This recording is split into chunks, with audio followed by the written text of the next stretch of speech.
My friends, my whole life has been handball, ever since I was about 14 years old. My neighbor was Tom Kelly, Hall of Fame. All my friends, Mike Kelly, on and on, I've got 50 names here. My whole life has been nobody but handball players. And I'm not going to go by my notes because Tim wanted me to mention this one thing. But I'm going to talk about Gongay Park and my own love for handball. My wife and I got, right out of high school, Presentation High School in Sacred Heart, we had to elope. We wanted to get married and our parents wouldn't let us. So I sat down with her, and I was 17 or 18, and I said, we got to move somewhere. And she said, where do you want to move? And I thought to myself, well, wherever the best handball player lives. and this is true. And Dave Graybill had just come in second in the United States. He lost to Jimmy Jacobs, I think, in the finals. And he was in Arizona. I didn't want to move. We didn't have enough money to go to New York. So I thought, okay, we're going to Phoenix. That's where Dave lives. I didn't even know him. So I got an apartment. I found out where he played. And we're like these young kids, you know, just married. And I said, well, we got to get an apartment near the YMCA because that's where Dave plays. So we got an apartment there, and we didn't have jobs. I didn't even think about jobs. I was thinking, where's Dave play? So then I went down to the courts and the YMCA. I met Dave after a week or two, and I played him pretty regularly for years and years. And now I wanted to talk a little bit about, Tim wanted me to mention his mom, Rosemarie Barrios, who was the poor lady that went with me on my handball career. And every time I like to play in tournaments, Memorial Day, and the same in Arizona, there was a lot of tournaments. And I'd always say to her, yeah, we're going to take a vacation next month. We're going to Fresno for Memorial Day. That was it for like 20 years. It was always our, vacation? Yeah. Okay, Las Vegas has got a tournament. And that was my thinking. And in those days, the Gongay Park, like the South End and the Olympic Club, was just festering with good handball players. And I played with the Olympic Club for a while, which was really great because I got to play with Mike. And I did want to tell a story about Mike and I. We were young kids, and Bob Brady was world champion with Bill Keys, but they were a little over the hill. They were in their early 40s. I know, now I wish I was that age myself, but so we were in the Olympic Club tournament, and Mike really wanted to beat Bob Brady. And so he asked me, he says, you want to be my partner in the tournament? I said, sure. And the training, and his father was like a bookie, Mike's dad, and very into strategy and stuff. So as the tournament progressed, and we beat everybody in the tournament, and was coming up to play Bob Brady, as I remember, and Bill Keys in the finals. And the training for the finals was, because we had like 2 weeks to prepare for the Olympic Club Championship, was we would just go buy a couple 6-packs of beers and then go over to his house with his father, and we'd drink beers, and his dad would just say, don't hit it to Brady, hit it to Keys. And we just, you know, that was the intent of our training. And it actually worked. We did.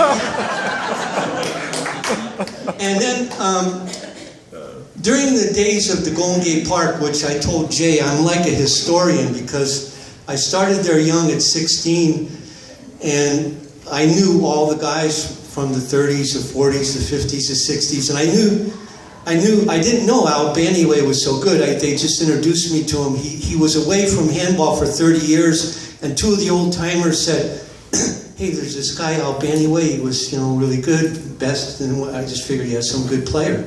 And so he would, you know, I would pick him up at his house. He lived up near Twin Peaks, and we'd go down, and he would just show me. And you know, his way of doing things, which was the same for all the guys at the park, was, you know, And I tried this later in my first few tournaments and got called for illegal blocks and stuff. But everybody, on every play, you would just, you know, hit. I mean, and especially the young kids like me and my friends, the old guys, they were all from World War II. They were just mean, all of them, it seemed like. And we wouldn't block them out of respect.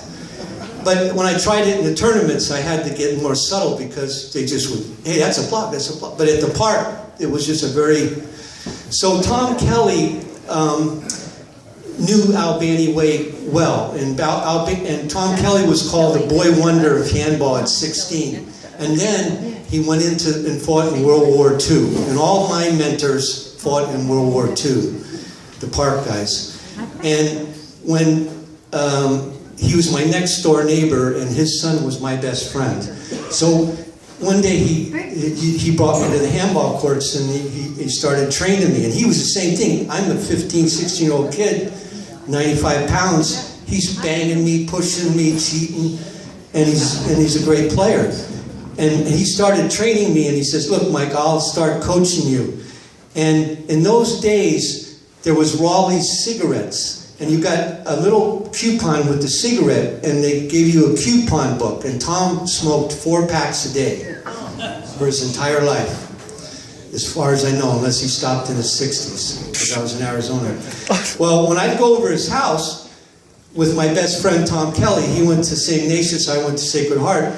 I'd just go in and he'd say, Dad just got the lamp, 4,000 packs of Raleigh's. And he had stuff all through the house that he would purchase. So he thought it was a real good thing. The more he smoked, the more the house got furnished. And so the first day he trained me, and we used to, all the training by Albany Way and Tom Kelly or anybody at the park was done in the back. It was wooden. So the first day he drives me down to the park. I'm about 16, 17 years old. Pulls out the Raleigh's, lights up a Raleigh, takes a few drags, and there was little lips on the courts. He takes a couple of drags. He says, "Okay, serve." So we played, and he smoked about 2 cigarettes during the training, and that was a regular thing. And one other story about Gongay Park: we would sit up. There was a Japanese temple with 1,000 rocks that Tokyo gave to San Francisco, but they lost the plans in a fire. So all us kids, there was about 40 of us, were 15, 16 years old. There was one old guy named Frank Fagan. He was an Irishman, and I wrote a story about him that he always looked like he was sucking on lemons. And if you were a beginner or a kid or an old man, you had to play in the back. So they wouldn't allow anybody in the courts. If a veteran saw you try to play and you were worthless basically as a player, they would just kick you out in a heartbeat. So we didn't even go in except to watch. Well, went on for 3 years where all of us were trying to beat Frank Fagan. He was 60 years old, and we were all 16, 17, and 18. Couldn't beat this guy. And he cheated like all the other old guys. Finally, I beat him one day, and I went up to the guys. I was thinking, I'm going to go tell everybody I beat him, which I did later, but just as I beat him, and I was just so happy, he turned to me and he said, "You can't play out here anymore." He said, "This is for beginners and old-timers." He never played me again. I never had the pleasure of just, you know. So then my friends started kidding him every time they saw him. Said, "How come Mike Treacy beat you? What happened that day?" And he just refused to play any of us anymore after that. But lastly, I want to thank some of my partners, Mike Kelly especially, who taught me the game.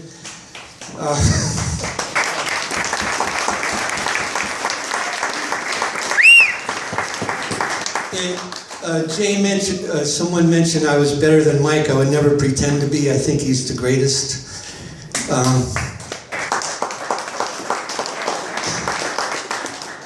I see Rick Christian over there. He and I only played once. He beat me 31-30 at the park in a tournament.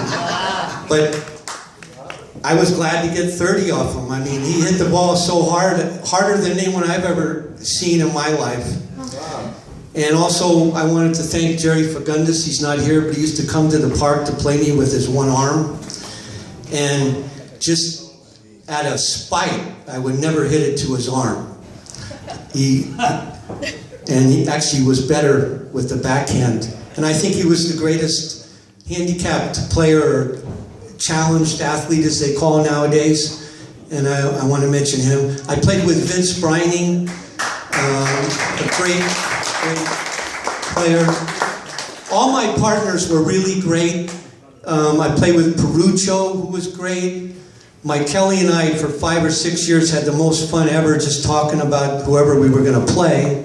I played with Dave Rios. Larry Aguiar was my partner. I loved playing with Larry.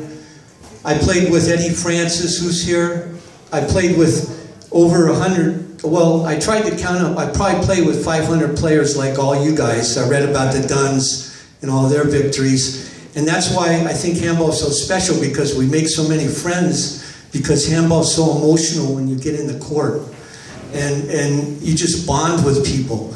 And all those people that I met at the park and at the Olympic Club are, when I look back at my life, it's really just about handball. And that's all I would say.